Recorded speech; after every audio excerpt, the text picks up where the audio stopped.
Assalamualaikum warahmatullahi wabarakatuh. Waalaikumsalam warahmatullahi wabarakatuh. Selamat pagi. Pagi. Bagaimana kabarnya hari ini? Alhamdulillah. Sehat semuanya ya? Sehat. Oke, hari ini Devi dan kita semua akan belajar tentang kolonialisme dan imperialisme. Sebelum kita belajar, kita berdoa terlebih dahulu. Silakan berdoa. Siapa yang akan memimpin ketua kelas? Silakan. Galang. Duduk siap gerak. Sebelum mengawali pembelajaran hari ini, alangkah baiknya kita berdoa dulu. Sudah mulai. Bismillahirrahmanirrahim.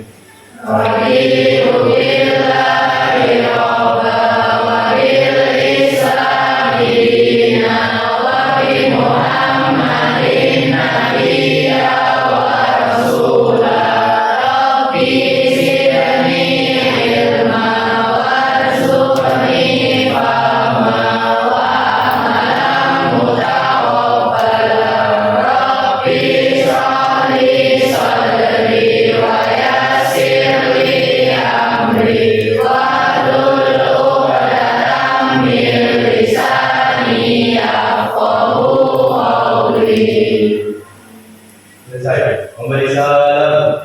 Assalamualaikum warahmatullahi wabarakatuh. Waalaikumsalam warahmatullahi wabarakatuh. Tadi pagi siapa yang Indonesia? Ya, jam 4 pagi. Betul. Atau jam 5. Setelah itu sholat subuh. Jangan lupa sholat subuh. Yang nggak sholat subuh siapa? Gak ada yang aku. Yang tidak ada dari malam?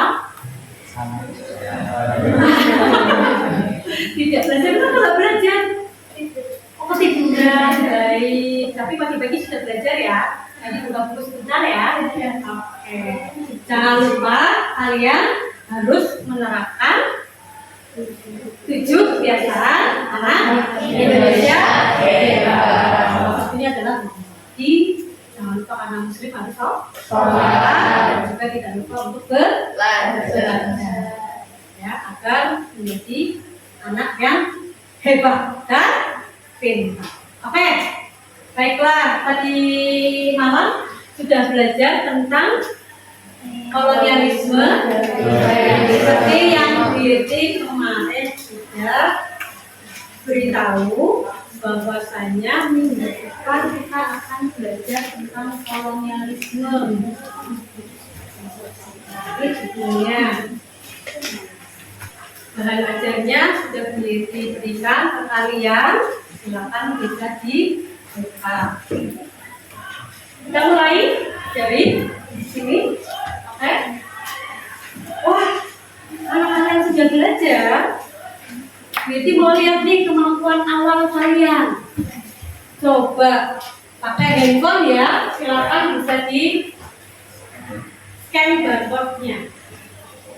5 menit, 3 menit, 2 menit, 2 menit. Wow, belum. Oke, 5 menit ya. Jadi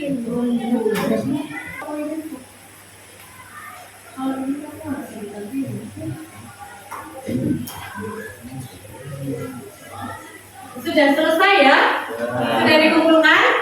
Sudah ya? Silakan handphonenya ditaruh kembali ya, karena sudah selesai. Oh ya, tadi Bu Yati lupa ya, yang tidak berangkat siapa ya? Yang tidak berangkat siapa ya? Berangkat semua? Oh, alhamdulillah kalau berangkat semua ya, alhamdulillah kalau berangkat semua. Nah, setelah ini kita ke pertanyaan pemantiknya. Silakan, Asa, coba dibaca. Mengapa orang-orang Eropa datang ke Nusantara berabad-abad yang lalu? Jawabannya untuk berdagang di Indonesia, Ibu. Berdagang di Indonesia. Ada yang lain lagi? Ya, silakan. Membawa prinsip 3G yaitu good, glory, dan gospel. Good Good yaitu kekayaan atau ekonomi, glory yaitu kejayaan, dan gospel yaitu penyebaran agama. Ada yang lain lagi? Oke, satu lagi. Untuk mencari muka itu pertanyaan pemantik kita hari ini ya. Mengapa orang-orang Eropa datang ke Nusantara berabad-abad yang lalu? Jawabannya nanti akan kita temukan di materi. Jadi perlihatkan videonya terlebih dahulu.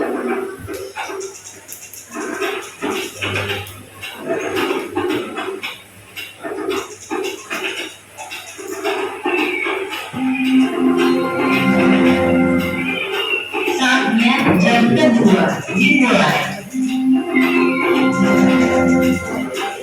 It's time to begin the second lesson.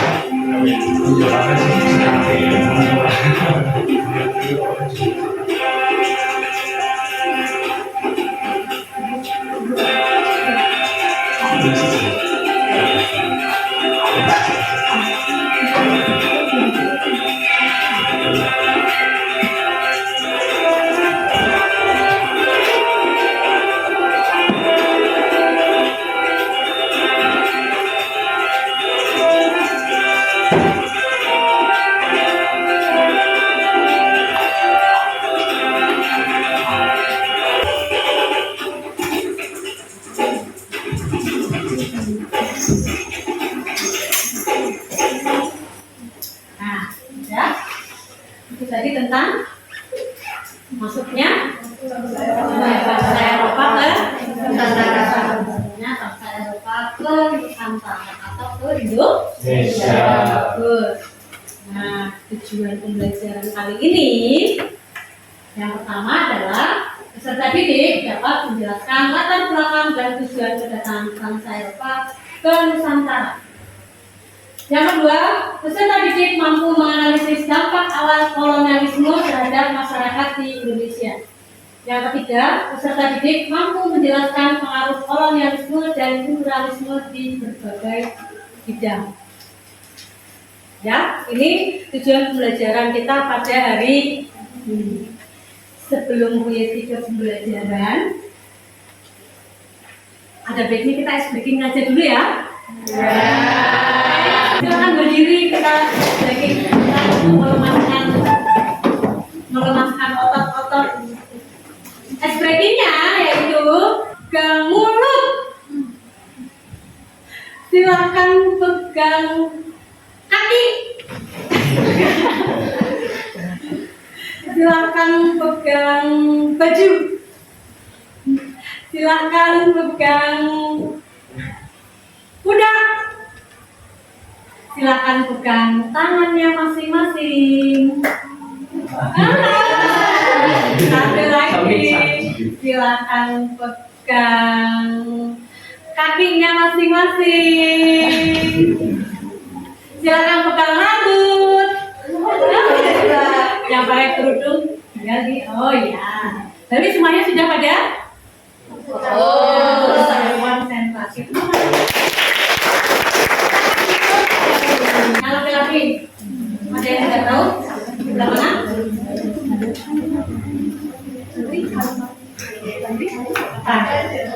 Apa? Nada. Nah, nada yang di sebelah kanan tangan itu adalah lada yang bisa kita masak. Yang sebelah kiri itu lada yang belum masak atau yang belum matang. Bukan ketumbar, bukan? Iya. Kamu tanya tadi ketumbar ya? Iya. Ketumbar sama lada itu merica. Nah, lada itu merica. Kalau pala kan nggak pala.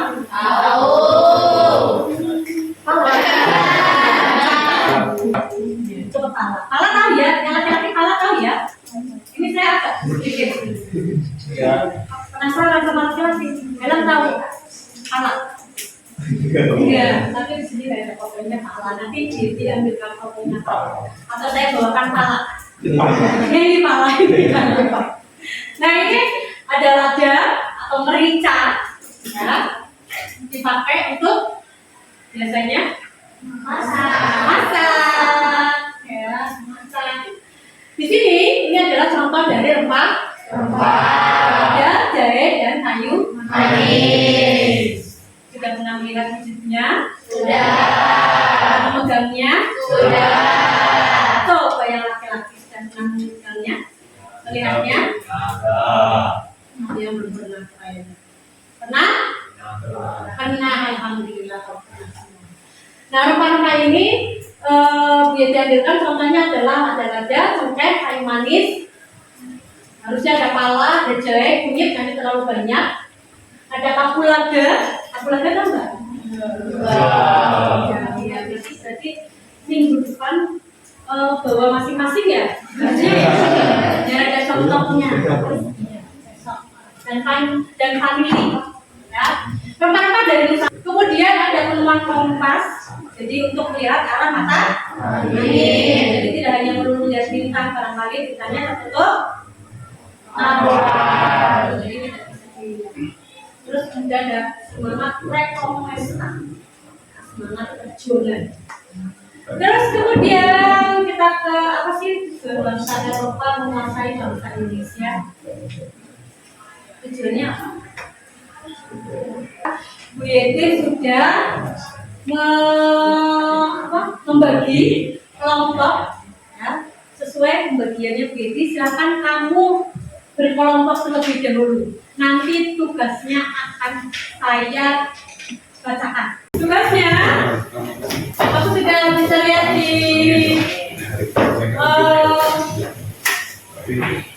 gambar. Tugas kelompoknya adalah kamu mencari tentang pengaruh kolonialisme, pengaruh atau dampak kolonialisme dan pluralisme dengan bidang yang berbeda.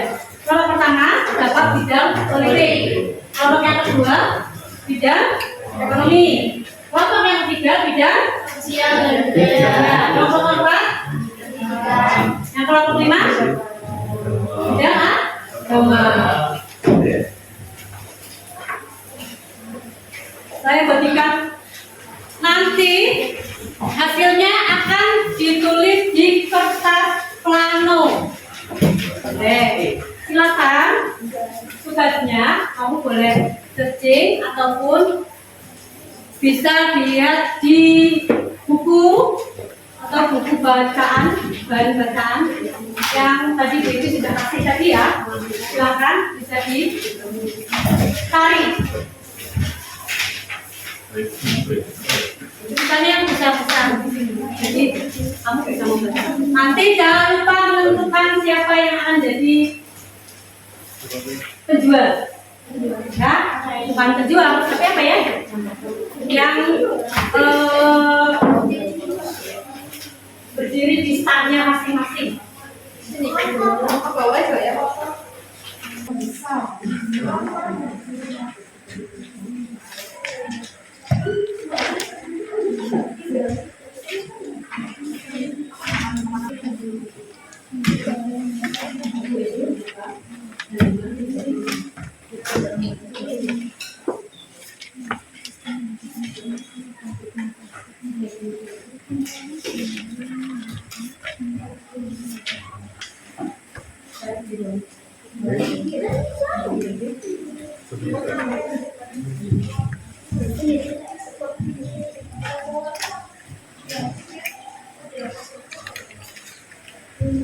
Kamu lihat catatan itu, buku aja.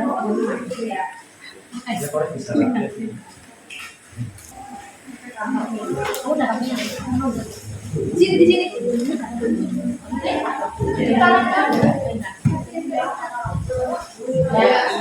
Ya, apa kerjaan?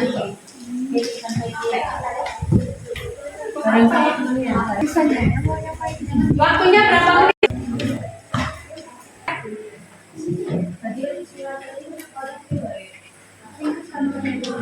Ya, yang ringkas nanti, yang penting ada yang bisa menjelaskan. Ya.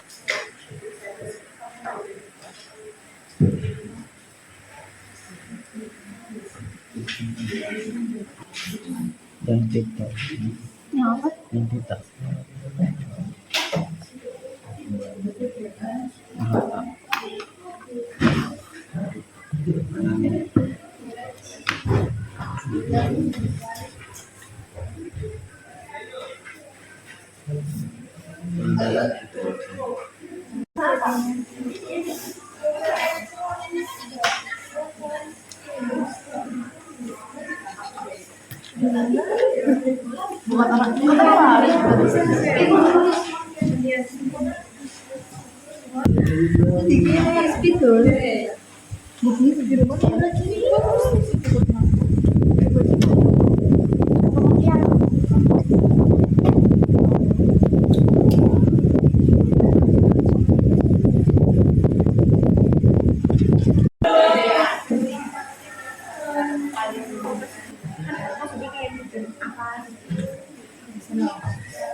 Kalian presentasi kita pakai window shopping ya, dimana ada dua yang menjaga stand atau tokonya masing-masing. Yang lain, anggota yang lain silakan belanja pengetahuan di stand yang lainnya. Silakan. Kemarin sudah kan kelompok 1 ada di kelompok 5. Kelompok 5 ada di kelompok 1. Jadi muter. Ya, silakan. Atau mau sebaliknya juga boleh. Yang kelompok 3 mau di kelompok 1 juga boleh. Nah, silakan. Yuk, sudah menentukan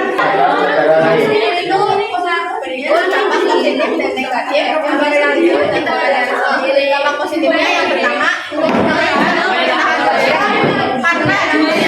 kan kerajaan, jadi itu politiknya masih tradisional. Setelah negara barat datang, kita jadi dari pemerintahan yang lebih modern. Yang kedua, mengalahkan negara kesatuan. Tadinya kan kerajaan itu kan terpisahkan, tapi negara barat dipisahkan jadi Nusantara. Terus yang ketiga, adanya perangkat hukum. Tadinya cuma ada raja sebagai bidang paling utama. Setelah ada orang-orang dari negara barat, kita jadi ada pemerintahan, ada strukturnya gitu, ada penasehat, ada hakim. Terus yang keempat, kuncinya jelas saja. Tadinya kan kita orang-orang yang bisa belajar itu kan orang-orang yang punya bangsa perjuangan.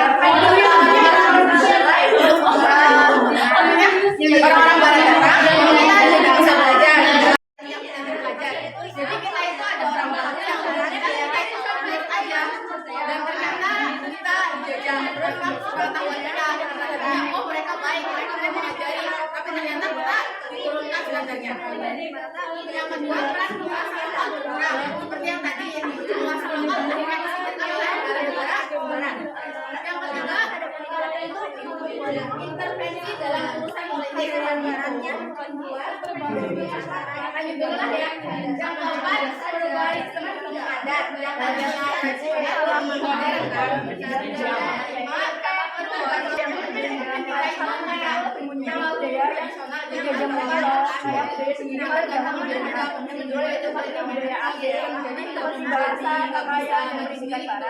Yang terakhir yang bangsa budaya asli yang tradisional tersingkirkan. Itu yang saya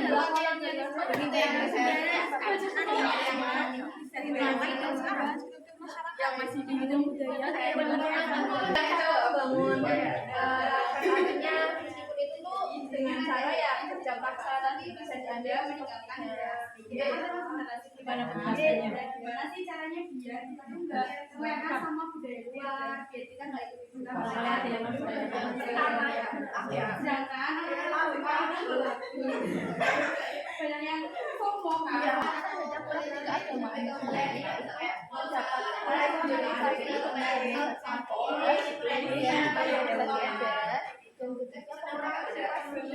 politik keagamaan kemudian dampak terhadap pendidikan yang pembaruan sistem pendidikan dan akses pendidikan yang luas, dampak terhadap aspek sosial dan politik yang tinggi, munculnya kelas menengah yang tertinggi, terbentuknya solidaritas umat, peran dalam beberapa nasionalisme dan perubahan peran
negaranya nggak ada yang memimpin, masa ya ada memimpin nggak ada negaranya.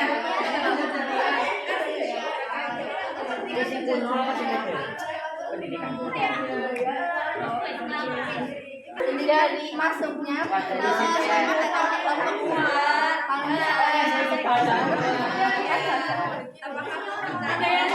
ada bakalan kayak kalau kamu kan pernah mondok kan ada yang namanya pakai penguasa itu bahasa itu itu masih orang Jawa apa ya iya aksara dalam sedikit aksara tapi itu tuh yang kedua ada pembangunan infrastruktur ekonomi ini punya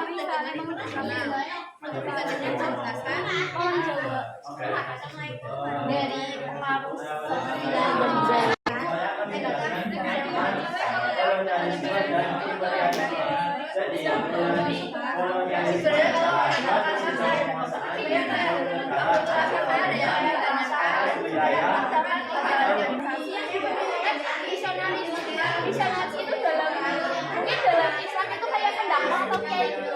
Nah, si ini ibarat agama Islam tapi kegiatan kegiatan sosial kayak bidang pendidikan, perdagangan, dan kesehatan dan sebagainya. Nah, terus ada pembatasan ibadah haji tanah suci. Jadi para bangsa kolonialisme atau para bangsa Belanda itu sepakat untuk membatasi jumlah ibadah haji karena bangsa kolonial itu merasa takut kalau misalkan masyarakat Indonesia Barat sampai dengan baru kita yang masih praktik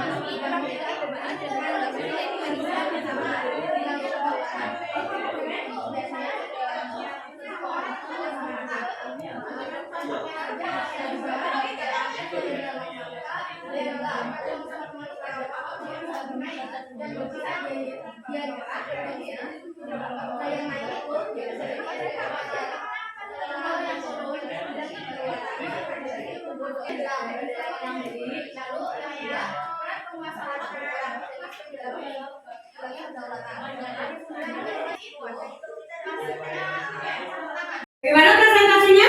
Menyenangkan?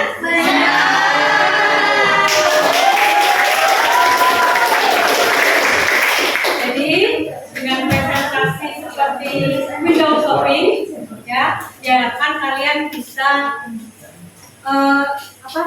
menularkan ilmunya, ya. Jadi teman sebaya tidak melulu diri sebagai guru ya memberikan pengetahuan itu. Di sini berarti kamu sudah ada dimensi 8 dimensi kelulusan. Salah satunya adalah kamu bisa kolaborasi, komunikasi, ya, dan apalagi kolaborasi, komunikasi dan keluarga. Ya, itu kamu sudah mencakup 8 dimensi kelulusan yang ada di kurikulum HIP Labri.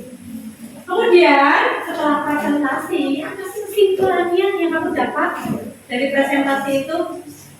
Kayaknya gini deh, gimana ya? Ternyata cukup banyak dampak imperialisme. Ada yang mau bacain satu? Silakan, cukup dibacain. Yang keras, oke, silakan. Kesimpulannya ternyata cukup banyak dampak imperialisme dan kolonialisme terhadap bangsa Indonesia, baik itu di bidang politik, sosial, budaya, ekonomi, serta pendidikan. Meskipun terkesan banyak yang negatif, tetapi keberadaan mereka memicu semangat kita untuk tetap maju di bidang-bidang tadi. Dan pemerintah kolonial juga mengajarkan kepada kita mengenai sikap cermat dan juga teliti. Begitu ya, kesimpulan untuk hari ini.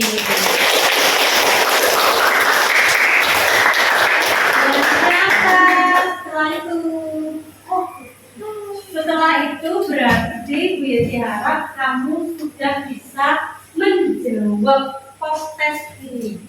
Tadi ada pretest di awal, di akhir ada post test. Post testnya tadi sudah Bu Yesi kirim linknya. Nah, silahkan, sudah? Silahkan dikerjakan. Waktunya 2 menit.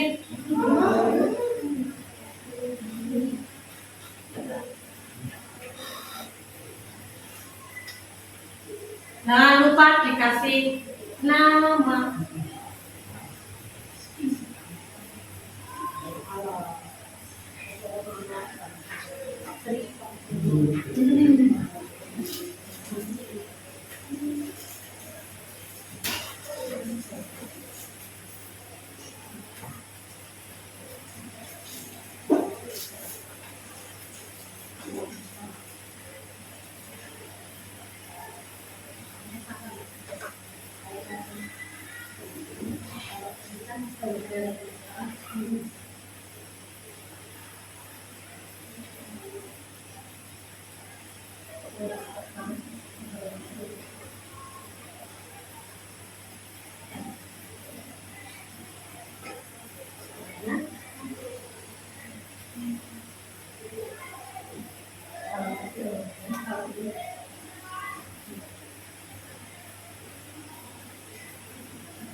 silakan handphonenya ditaruh. Ya. Setelah proses, gue diharapkan kalian sudah mengetahui tentang apa itu perbedaan kolonialisme dan imperialisme. Ya, bahwa kolonialisme dan imperialisme itu adalah sesuatu hal yang sama. Ya, kolonialisme merupakan satu sistem ketika negara menguasai rakyat. Imperialisme berasal dari kata imperator yang artinya memerintah. Jadi imperialisme sama kolonialisme ini sama. Setelah kamu pelajari ini, apa hal yang penting kamu pelajari hari ini? Aku mau jawab. Ya, Kolonialisme dan imperialisme itu tidak melulu membawa hal-hal negatif, tapi juga ada hal positifnya. boleh. Yang lain lagi?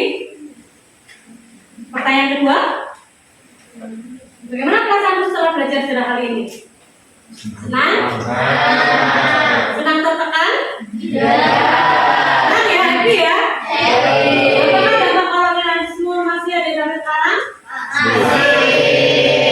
Tapi kita bisa merasakan sisi positif sama sisi negatif. Oke, setelah refleksi selesai, oke? Silakan, maka ya, oke. Silakan pelajaran kita ditutup dengan doa.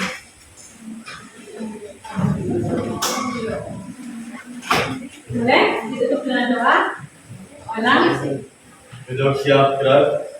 Setelah kita mengakhiri pelajaran hari ini, alangkah baiknya kita berdoa dulu. Berdoa mulai.